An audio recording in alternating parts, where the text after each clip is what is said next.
Hi, my name's Vince Sheehan, and today I'd like to talk about The Shining, the 1980 horror film directed by Stanley Kubrick, starring Jack Nicholson and Shelley Duvall. I'd like to go through this famous film, exploring how the narrative is put together, as well as looking at some of the themes that crop up. Now, of course, this film's incredibly highly regarded, although it hasn't always been. When it was released, the reviews were mixed. And of course, Stephen King, the author of the novel which this film was based on, didn't like it because he felt it deviated a lot from his work. Anyway, of course, nowadays it's regarded as a masterpiece by most people. But it is a difficult film in some respects, in terms of what it's actually about and what actually happens. Now, the story, if you could sum it up, I guess it's about a man under the influence of an evil place attempts to murder his family. And you could say the film is in four parts or four acts with a brief coda right at the very end. And Act 1 is all about this family, Jack Torrance, his wife Wendy, and their son Danny, moving into the Overlook Hotel in the Rocky Mountains during the winter. The manager of the hotel needs somebody to look after the place, to maintain it, while the hotel is shut to the public and while the employees have gone home. And Jack feels this job is for him. He feels that as he's a writer, he feels the isolation and the piece could do wonders for his creativity. In his interview at the hotel, he's warned that in the past, a previous caretaker, Grady, murdered his family there, and he felt that Jack needs to know this before he considers taking the job. Jack does. We also find out the hotel's built on a native Indian burial ground. Now, a couple of other things to mention from this first act. Danny, the son, seems to have this imaginary friend called Tony, and he kind of goes like that when Tony speaks, and he speaks in a low voice. But it turns out that Danny actually possesses psychic powers. And when the family goes to the hotel to start moving their stuff in, they meet the cook, Dick Halloran, who also possesses psychic powers, which he calls the Shining.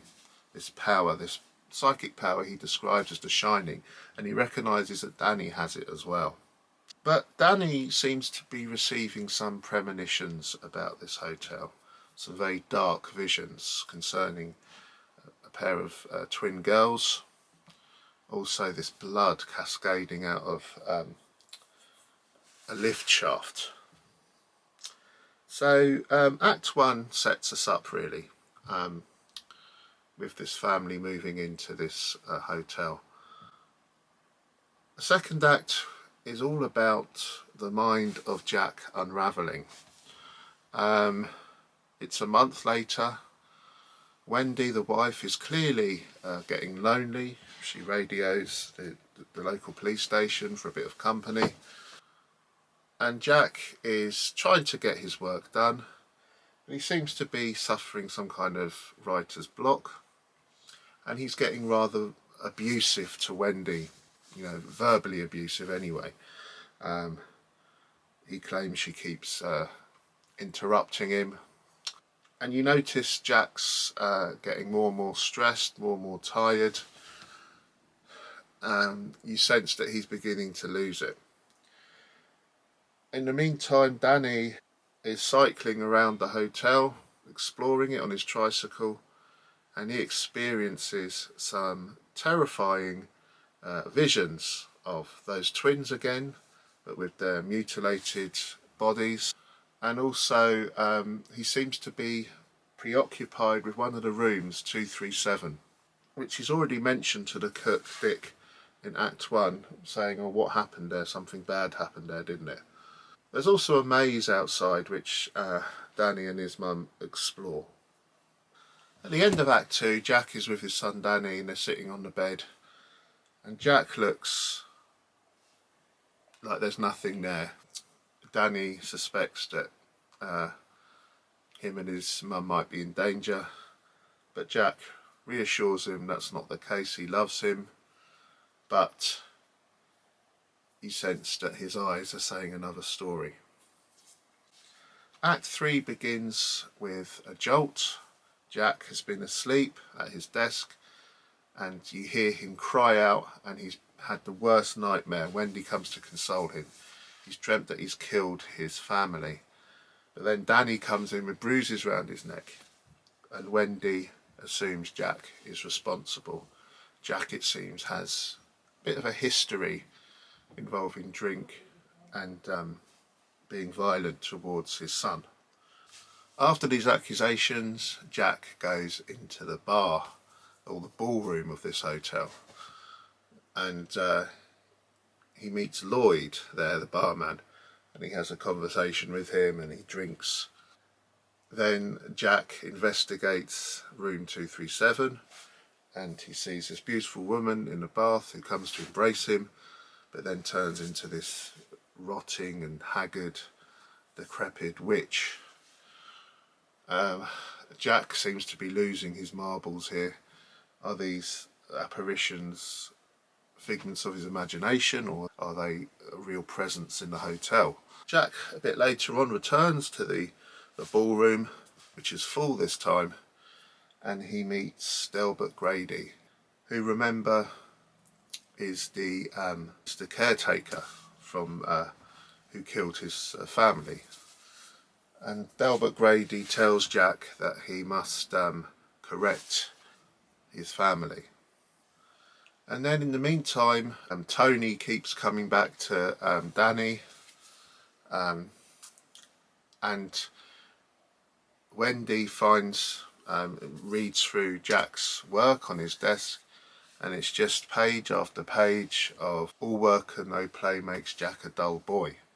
Jack then finds Wendy and threatens her, and Wendy's holding this baseball bat, and at the top of the stairs she whacks him round the head, knocks him out cold. She pulls him into the pantry and locks the door, and Jack tries to get her to let him out, but she won't. But Jack has actually disabled the radio and the snowcat, the only vehicle there, so Wendy and Danny are trapped in the hotel, even though Jack is, of course, trapped in the pantry. Eventually, Jack is spoken to through the door by Delbert Grady, whom he met in the ballroom, and it seems that Delbert Grady has let him out. And now we're into the final act of the film. 4 p.m. in the afternoon. Everything's dark, everything's cold, everything's snowy. And Danny, here in his famous scene, writes red rum on the mirror, going into Tony mode, and his mum sees murder in the window, of course, and Jack hacks through the door. And it's here that we have that famous scene where Jack sticks his head through the door, goes, "Here's Johnny." Danny manages to escape through the window to the outside, but Wendy can't get through the window, but she manages to slice his hand and run away. In the meantime, Dick Halloran, the cook, remember he has The Shining as well, he comes back. He knows something's wrong, but he's ambushed by Jack. He gets an axe in the chest, so he's killed, and Wendy finds his body shortly afterwards. Danny has gone into the maze, and Jack knows he's in there, and he's racing after him, and he's following Danny's footprints. In the meantime, Wendy is going through the hotel, experiencing all kinds of spirits and apparitions, which and that image of the blood cascading from the lift shaft as well. So she's being terrified by all this, while Danny is running for his life in the maze. Danny eventually realises that he can cover his tracks and slips under a hedge.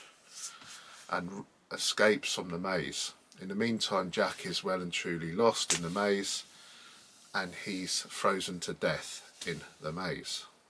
Danny and his mum manage to escape, and then we have a very brief shot at the end of the film, like a coda, where we see Jack's face in this old black and white photograph on the hotel wall from July the 4th, 1921. So what are we to make of The Shining? Well, it's such a scary and frightening film, of course. It talks a lot about the evil of a place. There's this, if something evil has happened in the place, it suggests that there's this residual energy there. And it seems that whatever's happened at the Overlook Hotel, and it seems not just those murders committed by Grady, but and of course by Jack Torrance, but perhaps lots of other things have happened there which are incredibly dark and evil, and it seems to have left this residual energy there, and maybe some kind of hell there as well, where these evil lost souls are kept, and Jack seems to have fallen in with this group, and that's probably why he's in that photo at the end, perhaps. So it's very dark, the film, obviously, and of course the images just live long in the mind of those twins, that witch character in the room. There's a kind of hyper-real aspect to this film as well. The set looks so pristine almost. The carpets, the walls. There's this almost uncanny feel to the film. You feel that, I think, in particular when you see Jack looking at that model of the maze on the table, and you see Danny and his mum in there. It's this kind of almost surreal in the sense that it's uncanny, some of the effects in this film and the way it's presented. Other themes might include that deep-seated fear of your parents, particularly your father, turning against you and your family, the people you trust turning against you, people you love and trust turning against you and committing evil. There's a sense of isolation, of mental breakdown, and of course the psychic abilities, shared by Danny and Dick are, really quite unsettling, particularly when Danny starts speaking like Tony, particularly near the end of the film. Visions, portents, premonitions, possibly ideas of reincarnation as well in this film. So The Shining is an incredibly scary, frightening film, but very rich as well, and definitely a film worth watching a few times to get the subtleties in there, as well as to perhaps revel in the ambiguities in the film. There are some things which don't quite square up, and I think that's deliberate. We can't quite get our heads around it completely. Please click like and subscribe if this is your kind of thing, and check out the brief slideshow of the structure and the themes. Thank you. Bye.